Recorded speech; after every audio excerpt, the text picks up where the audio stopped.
Hello students, कैसे हैं आप सब। होप कि आप सब बहुत बढ़िया होंगे। और आज हम लोग डिस्कस करेंगे Davisson and Germer experiment.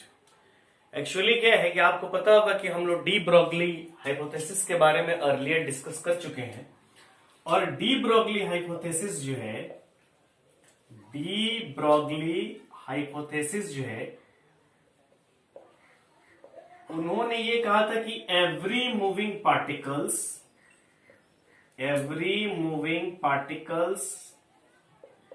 is associated with a wave। ठीक है, डी ब्रोगली ने तो ये कह दिया था कि एवरी मूविंग पार्टिकल्स जो है is associated with a wave, यानी वो वेव की तरह बिहेव करता है। जब इनसे पूछा गया कि हाँ भाई इसका एक्सपेरिमेंटल प्रूफ है आपके पास, तो उन्होंने कहा था कि नहीं, हमारे पास कोई इसका एक्सपेरिमेंटल प्रूफ नहीं है। चूंकि लाइट जो है वो समटाइम्स वेव की तरह बिहेव करती है और समटाइम्स पार्टिकल्स की तरह बिहेव करती है। तब उन्होंने कहा था कि मैटर जो है वो भी समटाइम्स पार्टिकल्स की तरह बिहेव करेगी। पहले तक तो पार्टिकल जाना जाता, तो वो भी वेव की तरह बिहेव करती। तो उन्होंने कहा था कि हर मूविंग पार्टिकल जो है वो is associated with a wave. जैसे हम दौड़ रहे हैं तो हम वेव है, बोर्ड मूव कर रहा है वेव है, ये मार्कर मूव कर रहा है वेव है, यानी every moving particle is associated with a wave. और उन्होंने बोला था कि उसकी जो वेवलेंथ होगी लैम्डा इज इक्वल टू वो कितना होगा, h by P. That h is Planck's constant और p यहां पर क्या है, मोमेंटम। यहां पर जो लैम्डा है वो क्या है, वेवलेंथ है। ठीक है, तो इस चीज का इन्होंने कोई एक्सपेरिमेंटल वेरिफिकेशन नहीं दिया कि हाँ ये बात जो है 100% सही है। इन्होंने बस थ्योरेटिकल बताया कि हाँ लाइट के पास है तो मैटर के पास भी दोनों होंगे। ठीक है, अब देखिए आप, चूंकि इसीलिए इसका नाम क्या दिया गया, मैटर वेव। इस चीज को एक्सपेरिमेंटली प्रूफ किसने किया, Davisson and Germer. Proofed experimentally. ठीक है, इन्होंने जाकर उस हाइपोथेसिस को एक्सपेरिमेंटली प्रूफ किया। उन्होंने फास्ट मूविंग इलेक्ट्रॉन्स पर ये एक्सपेरिमेंट किए और उन्होंने कहा कि ये इलेक्ट्रॉन जो है एक वेव की तरह बिहेव कर रहा है। एक्चुअली क्या है कि डी ब्रोगली वेवलेंथ जो है वो हेवियर पार्टिकल्स पे, जैसे हम दौड़ते हैं तो हमारा वेवलेंथ जो है वो विजिबल नहीं होता। उसका वजह है कि हम बहुत हेवियर पार्टिकल्स, इसलिए हमारी वेवलेंथ बहुत बहुत बहुत छोटी होती है। लेकिन स्मॉलर पार्टिकल्स पर ये मोर सिग्निफिकेंट है, स्मॉलर पार्टिकल्स पर इजिली डिटेक्टेबल है, इसलिए इलेक्ट्रॉन्स पर किया। सिमिलर एक्सपेरिमेंट जो है वो किन्होंने किया, जेपी थॉमसन। जे थॉमसन के बेटे थे जेपी थॉमसन। सिमिलर एक्सपेरिमेंट इन्होंने किया और इन्होंने कहा कि इलेक्ट्रॉन्स जो है वो एक बिहेवियर शो कर रहा है, और वो कौन सा बिहेवियर है, डिफ्रैक्शन। और डिफ्रैक्शन जो वो क्या है, प्रॉपर्टी ऑफ वेव, यानी वेव की प्रॉपर्टी। तो इससे भी हो गया कि diffraction, electron fast moving electron जो है डिफ्रैक्शन प्रॉपर्टी शो कर रही है, और डिफ्रैक्शन क्या है, वेव की प्रॉपर्टी है। तो यानी कि इलेक्ट्रॉन्स, फास्ट मूविंग इलेक्ट्रॉन जो है वो वेव की तरह बिहेव कर रहा है। इन्होंने 1927 में एक्सपेरिमेंट किए थे और जेपी थॉमसन ने 1928 में एक्सपेरिमेंट किए थे। और इनको तो मिला ही था नोबेल प्राइज, क्योंकि इन्होंने कहा था कि every moving particles is a behave like a. आगे चलकर इन्होंने जब एक्सपेरिमेंटली प्रूफ किया तो इन दोनों को भी नोबेल प्राइज इसके लिए दिया गया। अब देखिए इनका एक्सपेरिमेंटल सेटअप क्या है जिससे इन्होंने डी ब्रोगली हाइपोथेसिस को एक्सपेरिमेंटली प्रूफ किया। देखिए ये मेरा डेविसन एंड जर्मर एक्सपेरिमेंट का सेटअप है। सबसे पहले यहां पर एक फिलामेंट है, टंगस्टन, बल्ब में भी लगा होता है फिलामेंट। ये हीटिंग इफेक्ट के लिए होता है ताकि इसको वर्क फंक्शन मिले कैथोड्स को, और वहां से इलेक्ट्रॉन्स जो है वो जंप करके जाए। इसको लो टेंशन बैटरी से जोड़ा हुआ है, यानी 10 वोल्ट, 12 वोल्ट, 6 वोल्ट इस बैटरी से जोड़ा हुआ है। यहां पर मेरा कैथोड है, ये रियोस्टेट है। रियोस्टेट का मतलब रेजिस्टेंस है, उसकी वैल्यू कम ज्यादा हो सकती है। और यहां पर कैथोड है, कैथोड को निगेटिव पोटेंशियल से जोड़ा गया, और यहां पर एक सिलेंडर है, और इस सिलेंडर में क्या है, होल्स बने हुए, और इसको क्या किया, पॉजिटिव बैटरी से जुड़ा हुआ, और यहां पर जो बैटरी लगा होता है वो हाई टेंशन बैटरी होता है, हाई टेंशन बैटरी, है ना। इसकी एक्सीलरेटिंग पोटेंशियल, इसकी वोल्टेज जो है ज्यादा रखी जाती है, सो डैट कि यहां से जो इलेक्ट्रॉन्स है, देखिए यहां फिलामेंट्स जो हीट देगा तो यहां से इलेक्ट्रॉन्स कूदेगा, तो यहां से इलेक्ट्रॉन्स जब जंप करेगा तो ये उसको, चूंकि इलेक्ट्रॉन्स जो ऐसे ना जाए, हो सकता है कि इलेक्ट्रॉन्स निकले और ये क्या होगा, ऐसे निकल जाए, तो ये क्या करे, उसको कन्वर्ज करे। कन्वर्ज करने का मतलब ये उसको क्या करे, इकट्ठा करे। इसलिए इसको क्या करे, एनोड, ये एनोड है, और ये इसको क्या करे, कैच करे। कैच करे तो ये पूरा बीम ऑफ इलेक्ट्रॉन जो है इकट्ठा होकर जाए। दैट्स वाई इसको बहुत हाई वोल्टेज से रखा गया हुआ है, ठीक है। यहां पर निकल क्रिस्टल है, ये जो इलेक्ट्रॉन्स है निकल क्रिस्टल पर स्ट्राइक करते हैं, और यहां पर क्या दिया हुआ है हमको, डिटेक्टर दिया हुआ है, और यहां पर सर्कुलर स्केल होता है, स्केल का मतलब मेजरमेंट होता है, और यहीं पर मेरा क्या लगा हुआ होता है, गैल्वेनोमीटर, है ना, गैल्वेनोमीटर। करंट जो होगा, इलेक्ट्रॉन्स मूव कर रहा है तो करंट डिटेक्ट करेगा। तो इसका वर्किंग देखिए, वर्किंग क्या है कि जब यहां से हम फिलामेंट्स ऑन होता है तो फिलामेंट्स हीट होगा, यहां कैथोड से इलेक्ट्रॉन्स के बीम जो है, फास्ट मूविंग इलेक्ट्रॉन, चूंकि इसकी पोटेंशियल बहुत ज्यादा है तो ये इलेक्ट्रॉन्स को क्या करेगा, एक्सेलरेट कराएगा। तो यहां से फास्ट मूविंग इलेक्ट्रॉन्स जाएंगे और ये निकल क्रिस्टल से कोलाइड करके यहां डिटेक्टर इसको क्या करेगा, कलेक्ट करेगा। तो यहां देखिए, यहां सबसे पहले कि डिफरेंट डिफरेंट वोल्टेज पर ये एक्सपेरिमेंट किया गया। मान लीजिए कि 5 वोल्ट दिया गया, 10 वोल्ट दिया गया, 30 वोल्ट दिया गया, 50 वोल्ट दिया गया। तो यहां पर क्या हुआ, जैसे सपोज कि उन्होंने 10 वोल्ट पे किया, 10 वोल्ट पे किया, यहां से इलेक्ट्रॉन्स गए, इन्होंने क्या किया, डिटेक्टर को आगे पीछे किया। आगे पीछे इन्होंने क्या, तो इन्होंने देखा कि कोई बहुत ज्यादा सिग्निफिकेंट रिजल्ट हमको नहीं मिल रहा। गैल्वेनोमीटर हर जगह थोड़ा थोड़ा थोड़ा डिफ्लेक्शन कर रहा है। जैसे मान लिया यहां से 10 वोल्ट पे, हम अगर 10 वोल्ट पे एक्सपेरिमेंट कर रहे हैं तो 10 वोल्ट पे यहां से बीम ऑफ इलेक्ट्रॉन्स जो है वहां से गए, निकल क्रिस्टल यहां पर किए, तो गैल्वेनोमीटर थोड़ा सा डिफ्लेक्ट किया, यहां भी किए, थोड़ा सा डिफ्लेक्ट किया, यहां भी किए, थोड़ा सा डिफ्लेक्ट किया, यहां भी किए, थोड़ा सा डिफ्लेक्ट किया, ठीक है। तो इसका मतलब कि इस पर 10 वोल्ट पर अगर हम डिफरेंट डिफरेंट एंगल्स पर कर रहे हैं तो there is a little variation, कोई खास फर्क नहीं पड़ा, और हमको करंट भी बहुत कम मिल रहा है, लिटिल डिफ्लेक्शन। 20 वोल्ट पे भी किए तो थोड़ा सा लिटिल बिट पहले के रिस्पेक्ट में थोड़ा वेरिएशन करेगा, but does not too much. इसका मतलब ये होगा कि 30-40 वोल्ट पर हमारा सिग्निफिकेंट रिजल्ट नहीं आ रहा है। उन्होंने देखा कि 44 वोल्ट से 68 वोल्ट के बीच में अगर हम वोल्टेज दे रहे हैं पोटेंशियल, तब मेरा रिजल्ट जो है वो सिग्निफिकेंट मिल रहा है, तब हमको एक बेहतर रिजल्ट मिल रहा है, ठीक है। यानी उन्होंने 44 से 68 के बीच में उन्होंने डिफरेंट डिफरेंट वोल्टेज पर ये एक्सपेरिमेंट किए, ठीक है। तो डिफरेंट डिफरेंट वोल्टेज पर ये एक्सपेरिमेंट किए तो उन्होंने देखा कि सबसे सिग्निफिकेंट रिजल्ट, सबसे बेटर रिजल्ट जो है वो उनको 44 to 68 वोल्ट के बीच में उनको क्या मिल रहा है यहां पर।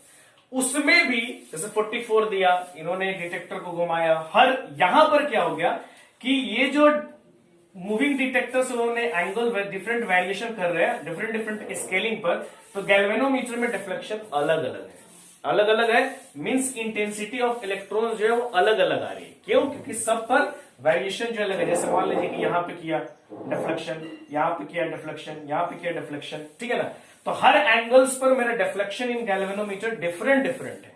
उन्होंने देखा कि सबसे बेस्ट रिजल्ट जो है वो हमको 54 वोल्ट पर मिल रहा है। उसमें भी एंगल का वैल्यू कितना है, 50 डिग्री है। यानी कि अगर 54 वोल्ट एक्सेलरेटिंग पोटेंशियल अगर हम दे रहे हैं और उसमें 54 वोल्ट पे भी क्या हो रहा है, 54 वोल्ट पे भी हम एंगल अगर अलग अलग कर रहे हैं, जैसे मान लिया उन्होंने 54 वोल्ट दिया, यहां पर हम एक्सपेरिमेंट चलिए 54 वोल्ट पे कर रहे हैं। अब 54 वोल्ट पे उन्होंने एक्सपेरिमेंट किया, अब यहां पर उन्होंने गैल्वेनोमीटर पर डिफ्लेक्शन हो, फिर यहां पे किया गैल्वेनोमीटर में डिफ्लेक्शन हो, फिर यहां 50 डिग्री गैल्वेनोमीटर में डिफ्लेक्शन। तो उन्होंने देखा कि 54 वोल्ट पर बेटर रिजल्ट मिला, और उसमें भी एंगल अगर ये डिफ्लेक्शन एंगल थीटा जो है वो कितना एंगल है, 50 डिग्री है, then we get there is a maximum deflection in current. Means उस टाइम में इंटेंसिटी, सब इलेक्ट्रॉन की जो इंटेंसिटी होगी वो सबसे ज्यादा होगी। अब यहां पर देखिए जो उन्होंने बताया कि भाई यहां पर जो इलेक्ट्रॉन्स है वो डिफरेंट डिफरेंट एंगल पर डिफरेंट डिफरेंट क्या कर रहे हैं, इंटेंसिटी मिल रही है। अब आप समझिए कि अगर पार्टिकल नेचर होता, जैसे मान लीजिए कि 54 वोल्ट का वोल्टेज दे रहे हैं, अब 54 वोल्ट को दे, यहां पर है गैल्वेनोमीटर डिफ्लेक्शन, यहां पर है गैल्वेनोमीटर डिफ्लेक्शन, यहां पर है गैल्वेनोमीटर डिफ्लेक्शन, यहां पर है गैल्वेनोमीटर। तो यानी each and every scaling different different angle पर हमको इंटेंसिटी अलग अलग। इफ अगर हम एज्यूम करते कि इलेक्ट्रॉन्स इज अ पार्टिकल, है ना, यहां पर अगर वो पार्टिकल की तरह बिहेव करता तो हर जगह क्या होती, हमको जो मेरी इंटेंसिटी है वो सेम मिलती। उन्होंने देखा अलग अलग मिल रही। इसका मतलब यह है कि ये वेव की तरह बिहेव कर रहा है। क्यों वेव की तरह बिहेव कर रहा है? क्योंकि आप पढ़े हुए कि दो टाइप का वेव में फेनोमेना होता है, कंस्ट्रक्टिव इंटरफेरेंस और डिस्ट्रक्टिव इंटरफेरेंस। कंस्ट्रक्टिव इंटरफेरेंस अगर होता है तो हमको इंटेंसिटी क्या होगी, मैक्सिमम मिलेगी। डिस्ट्रक्टिव इंटरफेरेंस होगा तो हमको इंटेंसिटी क्या होगी, मिनिमम मिलेगी। तो यहां पर जैसे ही beams of fast moving electron गए, बीम्स यहां से टकराए और यहां से टकराने के बाद जब आए तो कहीं पर कंस्ट्रक्टिव इंटरफेरेंस, कहीं पर डिस्ट्रक्टिव इंटरफेरेंस। इसलिए जहां पर कंस्ट्रक्टिव इंटरफेरेंस मिल रहा है वहां पर डिफ्लेक्शन हमको ज्यादा मिल रहा है, जहां पर डिस्ट्रक्टिव इंटरफेरेंस मिल रहा है वहां पर डिफ्लेक्शन हमको कम मिल रहा है, और भी डिफरेंट डिफरेंट एंगल पर वो क्या हो रहा है, इंटरफेरेंस हो रहा है। इसलिए और ये प्रॉपर्टीज वेव की है, पार्टिकल प्रॉपर्टीज, पार्टिकल नेचर में ये प्रॉपर्टीज नहीं होती कि हर जगह वो डिफरेंट डिफरेंट इंटेंसिटी दे। अब आप कहोगे कि यहां पे फास्ट मूविंग इलेक्ट्रॉन है, तो उन्होंने कहा कि fast moving electrons here behaves like a wave. Here it is performing a diffraction phenomena, and at different places it has constructive interference and destructive interference, so there is a different intensity at different scaling and different angles. अब यहां पर देखिए, अब हम कहें कि भैया यहां पर हम एक इलेक्ट्रॉन भेज रहे हैं, बीम ऑफ इलेक्ट्रॉन हम भेज ही नहीं रहे, एक इलेक्ट्रॉन यहां से हम भेजे। अब यहां पर मैंने फिल्टर लगा दिया, चल भैया सिंगल इलेक्ट्रॉन जाओ यहां से। अब सिंगल इलेक्ट्रॉन यहां से भेजे, होल से सिंगल इलेक्ट्रॉन गया, निकल क्रिस्टल से कोलाइड किया और यहां पर डिटेक्टर हम लगाए हुए। अब आप कहोगे सर अगर सिंगल इलेक्ट्रॉन भेजेंगे तो सिंगल कहीं पे आएगा, यहां पे आएगा, यहां पे आएगा, चाहे यहां पे आएगा। अब तो आप मान रहे थे कि भाई बीम ऑफ इलेक्ट्रॉन यहां से गया और वो बीम ऑफ इलेक्ट्रॉन फैल गया, तो चलिए कहीं पे कंस्ट्रक्टिव किया, कहीं पर डिस्ट्रक्टिव किया, कहीं पे कंस्ट्रक्टिव किया, कहीं पर डिस्ट्रक्टिव किया, है ना। तो ये तो सिंगल मतलब beam of electrons fast moving के लिए तो ये वैलिड हो रहा है, हमको समझ में भी आ रहा है। हाँ भाई बीम ऑफ इलेक्ट्रॉन्स जा रही है, कंस्ट्रक्टिव डिस्ट्रक्टिव कंस्ट्रक्टिव, कहीं पे ज्यादा कहीं पे कम पे। मैं कह रहा हूं कि एक सिंगल इलेक्ट्रॉन में भेज रहा हूं, ओनली वन इलेक्ट्रॉन। अब ओनली वन इलेक्ट्रॉन यहां पे भेजा, फिर यहां पे किया, फिर यहां पे किया, फिर यहां पे किया, वहां पे भी इंटेंसिटी हमको अलग अलग मिल रही। ये तो बड़ा कंफ्यूजिंग सा मामला है कि भाई एक इलेक्ट्रॉन भेजे तो एक ही कहीं पे मिलना चाहिए था, एक कहीं पे मिलेगा ना, एक कहीं पे कैच होगा नहीं। ये experiment it is valid even for a beam of electrons and it is valid even for single electron. ये बीम ऑफ इलेक्ट्रॉन के लिए भी वैलिड है और सिंगल इलेक्ट्रॉन के लिए वैलिड। अगर यहां से जो है, यहां से हम इलेक्ट्रॉन्स को सिंगल भेजेंगे तो यहां पर आप, क्योंकि इलेक्ट्रॉन्स तक फंडामेंटल यूनिट है एटम का, तो यहां पर जब बीम ऑफ इलेक्ट्रॉन्स गई, जब यहां से आई, तो यहां से जब आई तो हमने जब इस कलेक्ट किया तो ये क्या हो गई, ये वेव्स में बदल गई।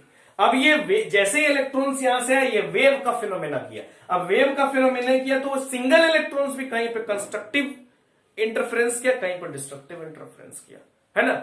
इसलिए वह हमको यहां पर डिफरेंट डिफरेंट, एक सिंगल इलेक्ट्रॉन्स के लिए भी वैलिड है कि डिफरेंट डिफरेंट इंटेंसिटी में, बिकॉज वो single electron as a particles नहीं आ रहा, that is as a wave.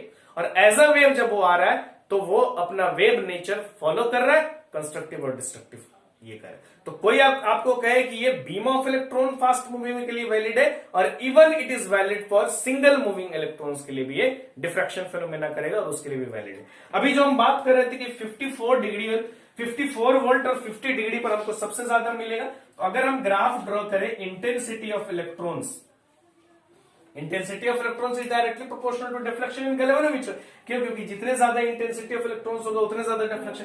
तो इंटेंसिटी ऑफ इलेक्ट्रॉन्स और यहां पर मेरा क्या है, एंगल, तो ये हमारा ग्राफ कुछ ऐसा होगा और ये कितना होगा 50 डिग्री। क्यों? क्योंकि 50 डिग्री पर हमको सबसे ज्यादा जो है वो करंट मिला। ठीक है, समझ में आया? देखिए एक बार और बता देते हैं, ये फिलामेंट है, ये मेरा क्या है, कैथोड है, ये मेरा हाई टेंशन बैटरी है, ये सिलेंडर है जिसको पॉजिटिव पोटेंशियल से जोड़े है, इसमें होल्स बने हुए, हाई पॉजिटिव पोटेंशियल से इसलिए जोड़े हुए ताकि इलेक्ट्रॉन्स को कन्वर्ज करा जब यहां से आए, सो डेट कि ये डिफरेंट डायरेक्शंस में ना जाए, यानी ये खींचने वाला काम कर रहा है। ये लो टेंशन बैटरी है, फिलामेंट्स क्या हो रहा है, हीट हो रहा है और हीट होने के बाद इलेक्ट्रॉन जो है टक से बाहर निकल रहा है। अब इलेक्ट्रॉन बाहर निकला तो ये इसको कन्वर्ज करे, निकल क्रिस्टल से टकरा रहा है, निकल क्रिस्टल से टकराने के बाद ये क्या हो रहा है, डिटेक्टर लगे हुए हैं और गैल्वेनोमीटर डिफ्लेक्शन कर रहा है, जिससे हमको इंटेंसिटी पता लग रही है। और डिफरेंट डिफरेंट स्केल्स पर ये डिटेक्टर को घुमा रहे हैं, तो हमको ये पता चल रहा है कि डिफरेंट डिफरेंट स्केलिंग्स पर हमको इंटेंसिटी डिफरेंट डिफरेंट मिल रही है। और इंटेंसिटी डिफरेंट डिफरेंट मिलने का मतलब कि ये हमारा कौन सा प्रॉपर्टी शो कर रहा है, वेव्स प्रॉपर्टी शो कर रहा है। सबसे जो सिग्निफिकेंट जो हमको रिजल्ट मिल रहा है वो 44 से 68 वोल्ट के बीच में बोल रहा है, और सबसे बेस्ट रिजल्ट हमको 54 वोल्ट और एंगल की वैल्यू सबसे greater intensity theta five equal to कितना है, 50 डिग्री पर मिल रहा है। ओके, ये बीम ऑफ इलेक्ट्रॉन्स के लिए भी वैलिड है और सिंगल इलेक्ट्रॉन्स के लिए भी ये एक्सपेरिमेंटल सेटअप वैलिड है। तो यही डी ब्रोगली ने कहा था कि एक fast moving particles behaves like a wave. चूंकि इलेक्ट्रॉन्स वगैरह में स्मॉलर पार्टिकल्स में इजिली डिटेक्टेबल है, इसलिए सेटअप किया गया। तो उन्होंने तो ये हाइपोथेसिस बस दे दिया, उन्होंने इसका कोई एक्सपेरिमेंटल प्रूफ नहीं दिया, लेकिन डेविसन एंड जर्मन ने इसका एक्सपेरिमेंटल प्रूफ दिया, जो आगे जाके उस लॉ को फुल्ली एक्सपेरिमेंटली वेरीफाई कर दिया। देखो सम स्पेशल पॉइंट्स हैं। सम स्पेशल पॉइंट्स में पहला पॉइंट है rest mass of photon is zero. Photon अगर रेस्ट पर है तो उसका मास कितना होगा, जीरो होगा। सेकेंड पॉइंट है मेरा कि ultraviolet light causes photoelectric emission from any metal surface, while visible light can cause photoelectric emission only from alkali metals। यानी अगर आप किसी मेटल पर अल्ट्रावायलेट लाइट फॉल कराते हैं तो किसी भी मेटल से इलेक्ट्रॉन इमिट हो सकता है। बट अगर आप विजिबल लाइट फॉल कराते हैं, विजिबल जो मेरा विबग्योर होता है, तो अगर आप विजिबल लाइट फॉल कराते हैं तो सिर्फ अल्कली मेटल से हमारा इलेक्ट्रॉन इमिट हो सकता है। नेक्स्ट है photo electric equation. Einstein's photo electric equation is based on conservation of energy. देखिए आइंस्टाइन्स जो इक्वेशन हमने बनाया था काइनेटिक एनर्जी मैक्सिमम का, तो मैंने क्या बोला था कि हम जो है कैथोड पर सोर्स से ई एनर्जी दे रहे हैं और उसमें से इलेक्ट्रॉन निकल रही है, और इलेक्ट्रॉन निकल कर क्या बन रही है, इलेक्ट्रॉन चूंकि एनर्जी लेकर निकल रही है तो कितनी एनर्जी ले सकती है, जितनी उसको मिल रही है खर्च कर दिया। तो ई उसको मिल रही थी एक इलेक्ट्रॉन को, और फाइनॉट वर्क फंक्शन में खर्च हो गया, बची एनर्जी क्या हो सकती है, काइनेटिक एनर्जी मैक्सिमम। इससे ज्यादा काइनेटिक एनर्जी नहीं हो सकती। तो ये कंजर्वेशन ऑफ एनर्जी पे बेस्ड है कि इतना दिया इतना लॉस हो गया, जो बची है वो इलेक्ट्रॉन मैक्सिमम काइनेटिक एनर्जी बढ़ के आगे चला गया। नेक्स्ट है हमारा hertz discovered photo electric effect. हम जो फोटो इलेक्ट्रिक इफेक्ट जो देखे थे उसका एक डिस्कवरी किसने किया था, हर्ट्ज ने किया था।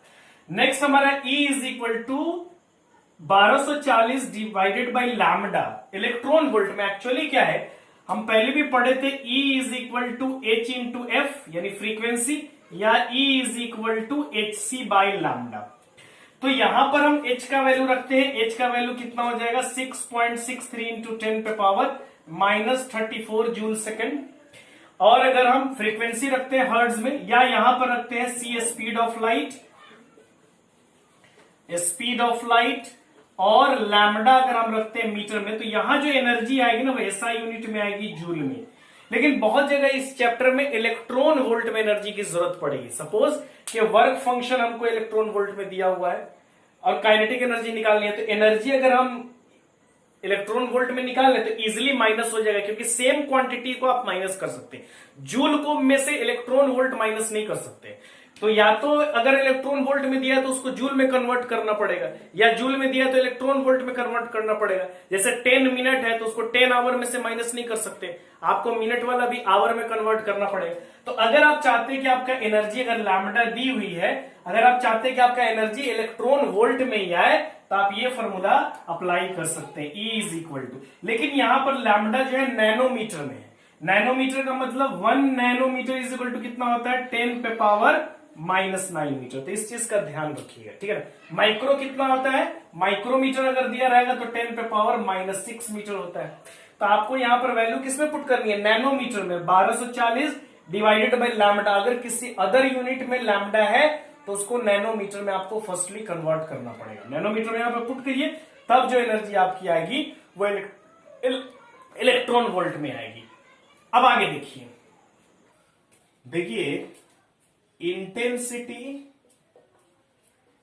Intensity directly proportional to photons per second directly proportional to electrons per second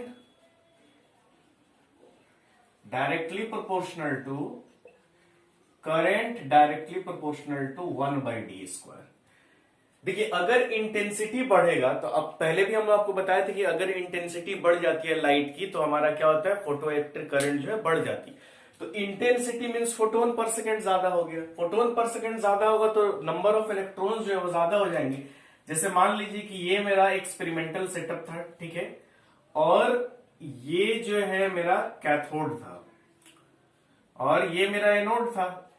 तो जब हम लाइट को रेडिएशंस को फॉल करवा रहे थे, ये सोर्स है जहां से रेडिएशन आ रही है, तो यहां से क्या हो रहा था, इलेक्ट्रॉन्स निकल रहे थे और हमको सर्किट में क्या मिल रहा था, करंट मिल रहा था।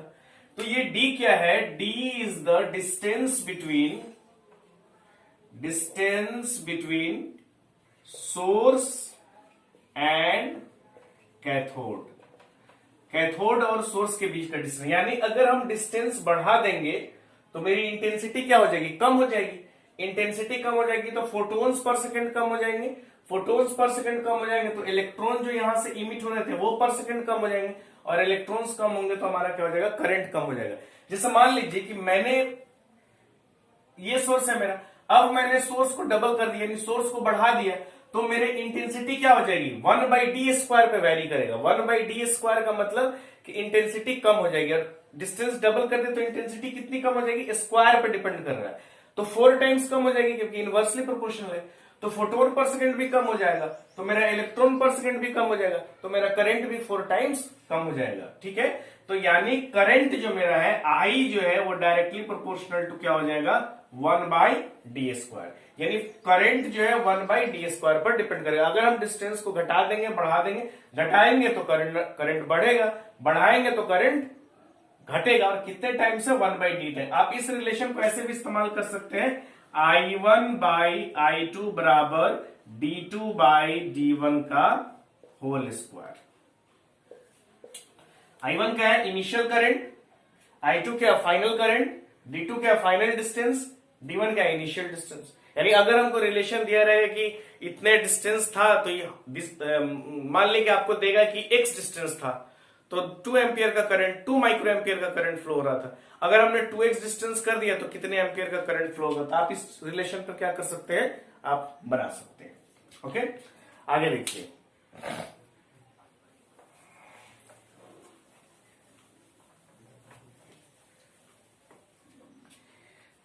देखिए इंटेंसिटी इज इक्वल टू होता है, इंटेंसिटी इज इक्वल टू होता है energy per unit area per unit time, E/A/टाइम। आपको पता है एनर्जी पर यूनिट टाइम वो क्या होता है, पावर, तो पावर बाय ए हो जाएगा। पी क्या है, पावर ऑफ सोर्स बाय ए, इसी को मैंने लिखा है। अब देखिए आपको पता है कि एक फोटोन की एनर्जी कितनी होती है, EH। चलिए बताते हैं। हम ये मान रहे हैं कि T टाइम्स में n नंबर ऑफ फोटोन्स जो है वो इंसिडेंट हो रहा है, तो let n number of photons incident in time t। तो एनर्जी ऑफ अ फोटोन, एक फोटोन की अगर एनर्जी की बात करेंगे बेटा, तो energy of a photon E is equal to कितना हो जाएगा, energy of a photon is equal to हो जाएगा hc/λ, या फ्रीक्वेंसी भी हम लिखते हैं c/λ की जगह। हम क्या है कि n number of photon incident करा रहे हैं t टाइम में, तो टोटल एनर्जी कितना हो जाएगा, n इंटू सिंगल एनर्जी, तो क्या हो जाएगा, energy of incident photons, E मान रहे हो उसको, तो बराबर कितना हो जाएगा, nhc/λ। ठीक है, nhc/λ total energy of photon हो जाएगा। अब देखिए मेरी इंटेंसिटी कितनी हो जाएगी, तो I की जगह पे पुट कीजिए, I की जगह पुट करिएगा तो कितना हो जाएगा, nhc/λ by A into T। अब इसको अब क्या कहते हैं, देखिए यहां पर n क्या है, टोटल नंबर ऑफ फोटॉन्स, यानी टोटल फोटॉन्स इतना इंसिडेंट हो रहा है। अगर हम कहें कि 200 फोटॉन्स जो है वो 10 सेकंड में इंसिडेंट हो रहे हैं, तो टोटल फोटॉन्स कितना है मेरा 200, लेकिन number of photon per second, एक सेकंड में कितने फोटोन इंसिडेंट हो रहे हैं, तो 200/10 हो जाएगा। तो यहां पर हम क्या करते हैं, एक वैल्यू लेते हैं small n is equal to क्या होता है, कैपिटल N/2। ये स्मॉल n क्या है, number of photons per second, number of photons per second. यहां पर जो n है, कैपिटल N है, वो है टोटल नंबर ऑफ फोटोन। तो यहां पर देखिए n/t, तो n/t की जगह पे हम क्या लिख सकते हैं, स्मॉल n लिख सकते हैं, तो हम लिख सकते हैं NhC/λA।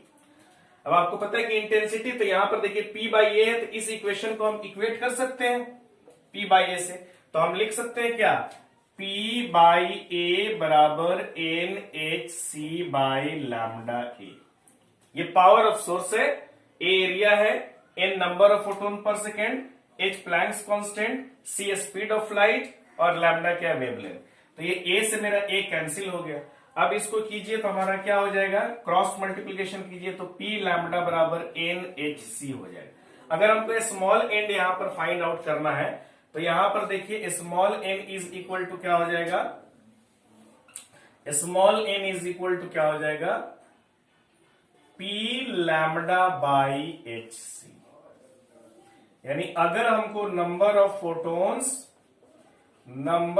फोटोन्स पर सेकेंड निकालना हो, तो हमको ये फॉर्मूला इस्तेमाल करना पड़ेगा, power of source, wavelength, Planck's constant, speed of light. तो इससे क्वेश्चन आते हैं कि find the number of photon per second, आपको पावर वगैरह दी, या number of photon per second देकर भी आपको क्या कर सकता है, पावर पूछ सकती है, वेवलेंथ पूछ सकती है। इस जो ये जो रिलेशन है, इससे हमारा सवाल आ सकता है। ओके, देखिए क्वेश्चन देखिए, a photo cell is illuminated by a source of light which is placed at a distance d from the cell. If the distance becomes d/2, then number of electrons emitted per second. Options आपके पास दिए हैं, remain same, 4 times, 2 times और 1/4। अभी हम लोग थोड़ी देर पहले क्या देखे थे कि intensity directly proportional to number of electron per second, directly proportional to current, directly proportional to 1/d²। तो नंबर ऑफ इलेक्ट्रॉन्स किस पर डिपेंड करेगा, 1/d², या करंट भी रहेगा। आप ऐसे भी इक्वेशन लगा सकते हैं, I1/I2 बराबर d2/d1 का स्क्वायर। ये बहुत इंपॉर्टेंट रिलेशन है कि डिस्टेंस डबल ट्रिपल अगर हम कर देंगे तो करंट पर क्या फर्क पड़ेगा। तो देखिए, तो नंबर ऑफ इलेक्ट्रॉन्स क्या है, number of electrons per second directly proportional to 1/d²। अब कितना डिस्टेंस, पहले d था, फिर सेकेंड में कितना कर दिया गया, d/2। तो डायरेक्टली प्रोपोर्शनल टू 1/2 d/2 का स्क्वायर कर दीजिए, तो ये कितना चला जाएगा, 4 ऊपर चला जाएगा और नीचे d बच जाएगा। तो d पे तो पहले भी डिपेंड कर रहा था, यानी इलेक्ट्रॉन्स कितने टाइम्स हो जाएंगे, number of electrons per second 4 times increase हो जाएंगे, क्योंकि d/2 हो रहा है। ओके, वही अगर क्वेश्चन रहता ट्वाइस, यानी d को डबल कर दिया गया, तो d को डबल कर देते तो नंबर ऑफ इलेक्ट्रॉन्स कितना हो जाता है बेटा, number of electrons directly proportional to 1/d², directly proportional to हमने d को डबल कर दिया 1/2d², directly proportional to 1/4d²। तो 1/d² को तो पहले भी वैलिड कर रहा था, अब 1/4d तो क्या हो जाएगा आपका, सॉरी यहां पर 4d² होगा, वो 1/4 टाइम्स कम हो जाएगा पहले के रेस्पेक्ट में। ओके, अगला क्वेश्चन देखिए, monochromatic light of frequency is produced by a laser. The power emitted is the number of photon emitted on the average by the source per second each. आपको frequency दिया हुआ है, power दिया हुआ है, और आपसे पूछ रहा है कि number of photon emitted, source कितना नंबर ऑफ फोटोन इमिट करेगा। तो अभी थोड़ी देर पहले हम लोग देखे हैं, क्या देखे कि n इज इक्वल टू क्या हो जाएगा, P λ/hc। ओके, तो यहां पर देखिए एक्चुअली क्या है, यहां पर चूंकि हमको लैम्डा वेवलेंथ के टर्म्स में नहीं दिया, हमको क्या दिया, फ्रीक्वेंसी के टर्म्स में दिया हुआ है, और फ्रीक्वेंसी इज इक्वल टू क्या होता है, C/λ। यानी कि यहां पर उल्टा हो जाएगा, लैम्डा बाई सी है तो यहां 1/f आप लिख सकते हैं। ओके, क्योंकि 1/f अगर आप लिखेंगे तो क्या हो जाएगा, लैम्डा बाई सी है, क्योंकि वेवलेंथ के टर्म्स में नहीं, फ्रीक्वेंसी के टर्म्स में, तो हम इसको कन्वर्ट कर दिए तो n इज इक्वल टू यहां पे क्या हो जाएगा, p/hf। ओके, फ्रीक्वेंसी कर दिए, यानी एक फ्रीक्वेंसी के टर्म्स में है तो आप ये फॉर्मूला यूज कर सकते हैं, लैम्डा के टर्म्स में तो ये फॉर्मूला यूज कर सकते हैं। अब n नंबर ऑफ फोटोन देखिए, n is equal to power of source हमको दिया हुआ है तो कितना हो जाएगा, 2 इंटू 10⁻²। ठीक है, वाट में दिया हुआ, किलो वाट में दिया रहता तो 10⁻³ से इंटू भी होता है, ये यूनिट का ध्यान रखिएगा। यहां पे भी हर्ट्ज में दी हुई है फ्रीक्वेंसी, इस h का वैल्यू पुट कर दिए 6.63 इंटू 10⁻34 और फ्रीक्वेंसी पुट कर दीजिए 6 इंटू 10⁻14। ओके, यहां पर देखिए 2 है तो ये कितना हो जाएगा, 2 इंटू 10⁻², बाई यहां पर कितना हो जाएगा, 6 इंटू 6.3, तो इसको सॉल्व कीजिएगा तो अप्रॉक्स हो जाएगा 40, तो 40 और इंटू 10⁻20। ठीक है बेटा, तो यहां पर देखिए हम n का वैल्यू सॉल्व कर रहे हैं तो n इज इक्वल टू कितना हो जाएगा, 2 इंटू 10⁻², बाई 4, एक जीरो यहां पर, -20, तो कितना हो जाएगा, 10⁻19 बराबर कितना हो जाएगा, ये 2 से कैंसिल हो जाएगा तो 1/2 इंटू 10⁻² है और 10⁻19 को ऊपर ले जाइए तो कितना हो जाएगा, +19, तो 1/2 को आप कितना लिख सकते हैं, 0.5 इंटू 10⁻17। अब आप क्या कर रहे हैं, 5 के सारा ऑप्शन 5 के टर्म्स में, तो एक डिजिट उधर लिए तो कम हो जाएगा तो कितना हो जाएगा, 5 into 10⁻16 photon emitted per second. Okay, number of photon देके आपसे पावर भी पूछ सकता है, तो ये फॉर्मूला और ये फॉर्मूला से रिलेटेड क्वेश्चंस आते हैं हमारे बोर्ड में या जनरल कंपटीशन में। देखिए हमारा नेक्स्ट टॉपिक है force exerted on perfectly reflecting surface. देखिए रिफ्लेक्टिंग, परफेक्टली रिफ्लेक्टिंग सरफेस ये है कि एक सरफेस पे अगर कोई लाइट या कोई फोटोन इंसिडेंट करती है तो वो पूरा का पूरा रिफ्लेक्ट बैक हो जाती है सेम एनर्जी, सेम मोमेंटम के साथ। तो यहां पर देखिए, मान लीजिए कि मेरे पास ये क्या है, एक परफेक्टली रिफ्लेक्टिंग सरफेस है। ठीक है, यहां पर फोटोन इंसिडेंट कर रही है और इंसिडेंट फोटोन की जो मोमेंटम है वो कितना है, P1 is equal to λ/h। ये क्या है मेरा इंसिडेंट फोटोन, इंसिडेंट फोटोन, और P1 इज इक्वल टू क्या है, h/λ। देखिए P1 is equal to h/λ क्यों लिखे, क्योंकि डी ब्रॉगली के हिसाब से लैम्डा इज इक्वल टू क्या हो जाएगा, h/p, तो P इज इक्वल टू क्या हो जाएगा, h/λ। तो मोमेंट फोटोन क्या हुआ, रिफ्लेक्ट बैक हो गया, तो P2 इज इक्वल टू कितना हो जाएगा मेरा, h/λ, सेम मोमेंटम के साथ रिफ्लेक्ट हो जाएगा क्योंकि परफेक्टली रिफ्लेक्टिंग बॉडी है, तो ये मेरा क्या हो जाएगा, रिफ्लेक्टेड फोटोन, रिफ्लेक्टेड फोटोन। अब देखिए यहां पर हम मान रहे हैं कि n number of photon t time में इंसिडेंट हो रहा है, यानी t टाइम हम ले रहे हैं तो उसमें n नंबर ऑफ फोटोन क्या हो रहा है, सरफेस पर इंसिडेंट हो रहा है। तो लेट n नंबर ऑफ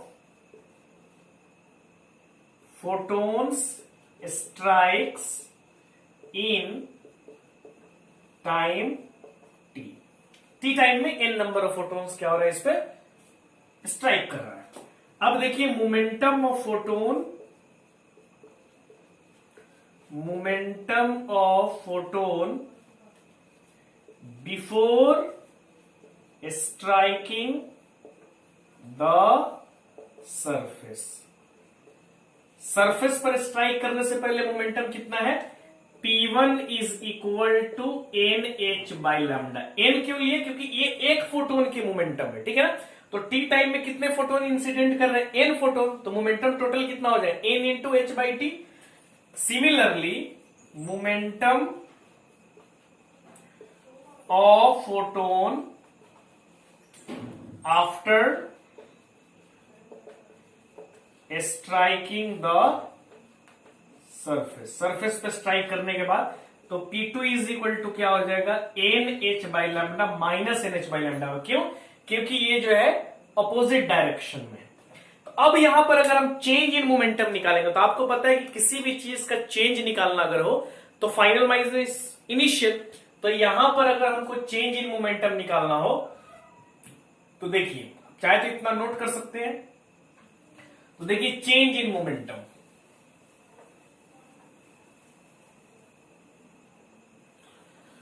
तो अगर हमको चेंज इन मोमेंटम निकालना हो, चेंज इन मोमेंटम,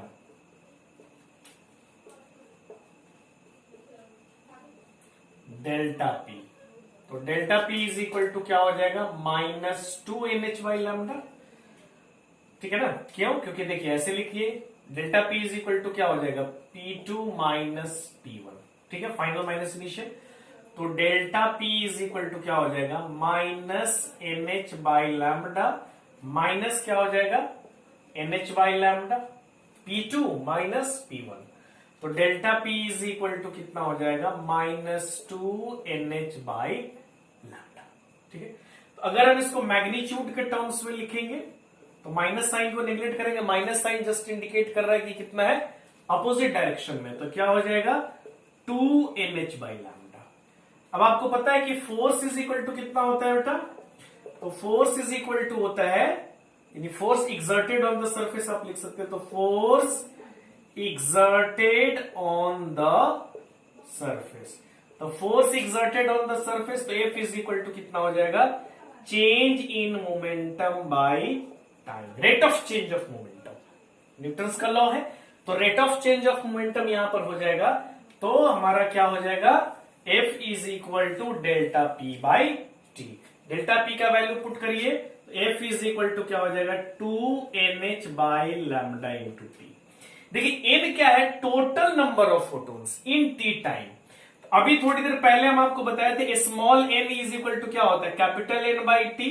यहां पर स्मॉल n क्या है, number of photon per second, यानी एक सेकेंड में कितना फोटोन है, ये मेरा total number of photon. For example 10 second में 200 फोटोन इंसिडेंट हो रहा है, तो टोटल नंबर ऑफ फोटोन कितना है मेरा, 200, तो वो n होगा। लेकिन पर सेकंड कितना हो जाएगा, 200 बाई 10, यानी 20 फोटोन पर सेकंड है, तो वो स्मॉल n की वैल्यू होगी। यानी ये हमारा क्या है, फोटोन पर सेकंड। अर्लियर भी हम इसको डिस्कस किए हुए, फोटोन पर सेकंड। तो यहां पर n बाई टी है, तो यहां पे स्मॉल n की वैल्यू पुट कर सकते हैं। तो F इज इक्वल टू क्या हो जाएगा, 2 स्मॉल NH बाई लैम्डा। अब आपको देखिए small n is equal to हम लोग क्या देखे थे, P लैम्डा बाई HC। तो यहां पर इसका वैल्यू पुट कर दिया, यहां पर क्या है, P क्या है, power, wavelength, Planck's constant, speed of light. तो वह F की वैल्यू पुट कीजिए, तो F इज इक्वल टू क्या हो जाएगा, 2 P lambda H by lambda HC। ये वाली जो मेरी वैल्यू है, किसकी वैल्यू है, n की वैल्यू है। तो अब हम क्या करते हैं, लैम्डा से लैम्डा करते हैं, H से H को कट करते हैं, तो कितना हो जाएगा, 2P बाई C। यानी फोर्स की वैल्यू कितनी हो जाएगी हमारी, 2P बाई C। तो this much force is exerted on the surface. अब यहां पर देखिए प्रेशर की बात अगर हम लोग करेंगे, तो प्रेशर इज इक्वल टू क्या होता है बेटा, प्रेशर इज इक्वल टू होता है फोर्स अपॉन एरिया। तो यहां पर फोर्स की वैल्यू कितनी है, कितना प्रेशर एक्सर्ट होगा, तो प्रेशर इज इक्वल टू कितना हो जाएगा, फोर्स। तो फोर्स की वैल्यू यहां पर कितनी है, 2P बाई C अपॉन ए। अब यहां पर देखिए P बाई ए, तो P बाई ए को हम क्या लिख सकते हैं, इंटेंसिटी। अर्लियर बताया था कि पावर अपॉन एरिया क्या होता है, इंटेंसिटी। तो प्रेशर इज इक्वल टू क्या हो जाएगा, 2I बाई C, यानी दिस मच प्रेशर। यानी अगर मेरा परफेक्टली रिफ्लेक्टिंग सरफेस है तो कितना फोर्स एक्सर्ट करेगा, 2P बाई C, और कितना प्रेशर एक्सर्ट करेगा, 2I बाई C। चलिए अब आगे देखिए,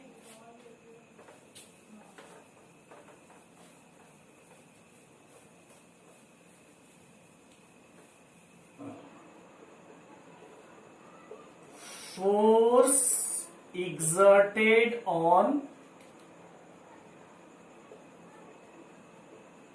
perfectly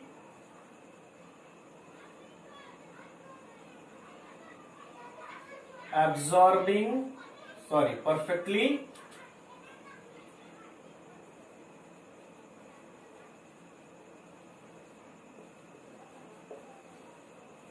absorbing surface। अब अगर एब्जॉर्बिंग सरफेस है तब देखिए, तो एब्जॉर्बिंग सरफेस में क्या होगा कि अगर मेरा एब्जॉर्बिंग सरफेस है तो यहां पर हमने क्या किया, P1 मोमेंटम इंसिडेंट फोटोन की, तो कितना हो जाएगा h बाई लैम्डा। तो यहां पर रिफ्लेक्ट बैक क्या हो जाएगा, P2 इज इक्वल टू 0, क्योंकि रिफ्लेक्ट बैक नहीं होगा, क्योंकि फुल्ली क्या हो गया, ऑब्जॉर्व हो गया। ये इंसिडेंट फोटोन है, इंसिडेंट फोटोन, और ये क्या है, रिफ्लेक्शन नहीं होगा। तो यहां पर चेंज इन मोमेंटम की अगर हम बात करेंगे तो क्या हो जाएगा, जीरो, P2 क्या है 0, तो 0 minus NH by lambda. N क्यों लिए, क्योंकि यहां पर n नंबर ऑफ फोटोन हो, तो यहां पर चेंज इन मोमेंटम क्या हो जाएगा, माइनस NH बाई लैम्डा। अगर इसको मैग्नीट्यूड के टर्म्स में हम लिखेंगे तो क्या हो जाएगा, माइनस साइन को नेगलेक्ट करेंगे, NH बाई लैम्डा। तो यहां पर फोर्स की वैल्यू क्या हो जाएगी, डेल्टा P बाई टी, और यहां पर इसका वैल्यू रखिए तो क्या हो जाएगा, NH बाई लैम्डा टी। यहां पर वही स्मॉल n हो जाएगा, और स्मॉल n की वैल्यू पुट करिए तो यहां पर जो फोर्स की वैल्यू आएगी वो आएगी P बाई सी, यानी power by speed of light. और अगर यहां पर प्रेशर की बात करेंगे तो प्रेशर इज इक्वल टू हो जाएगा I बाई सी। तो यही फर्क है, देखिए यहां वहां पे 2 था परफेक्टली रिफ्लेक्टिंग सरफेस में, यहां पर परफेक्टली ऑब्जर्विंग सरफेस है, तो P2 0 होगा, इसलिए NH बाई 2 होगा, तो इसलिए 1 फैक्टर रहा, वहां पे 2 फैक्टर है। तो अगर मेरा परफेक्टली रिफ्लेक्टिंग सरफेस है तब कितना फोर्स लगेगा, F is equal to 2P by C, और प्रेशर इज इक्वल टू कितना हो जाएगा, 2I बाई सी। और अगर परफेक्टली ऑब्जर्विंग बॉडी होगा तब F इज इक्वल टू हो जाएगा P बाई सी, और प्रेशर इज इक्वल टू कितना हो जाएगा, I बाई सी। इस पे हमारा क्वेश्चन आएगा, तो आप इसको परफेक्टली अगर दिया रहेगा तो परफेक्टली वाला लगाइएगा, परफेक्टली अगर आपको रिफ्लेक्टिंग दिया रहेगा तो परफेक्टली रिफ्लेक्टिंग वाला लगाइएगा, परफेक्टली अगर ऑब्जर्विंग रहेगा तो परफेक्टली ऑब्जर्विंग वाला लगाइएगा। तो आज के लिए बस इतना ही। अगर आपको इस चैप्टर से रिलेटेड किसी भी तरीके का डाउट है तो आप कमेंट सेक्शन में लिखिए, और अगर आपको ये लेक्चर अच्छा लगा हो तो आप लाइक कीजिए, शेयर कीजिए और कमेंट कीजिए। Thank you very much.